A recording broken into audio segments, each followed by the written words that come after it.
सत्यानन्दचिदात्मने सर्वान्तरात्मने श्रीमद् वेङ्कटेशाय मङ्गलम्।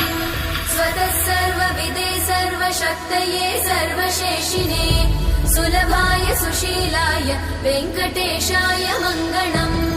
परस्मै ब्रह्मणे पूर्णकामाय परमात्मने प्रयुञ्जे परतत्त्वाय वेङ्कटेशाय मङ्गलम्। आकालतत्त्वमशान्तमात्मनामनुपश्यताम् अतृप्त्यमृतरूपाय वेङ्कटेशाय मङ्गलम्। प्रायस्वचरणौ पुंसां शरण्यत्वेन पाणिना कृपया दिशते श्रीमद् वेङ्कटेशाय मङ्गलम्।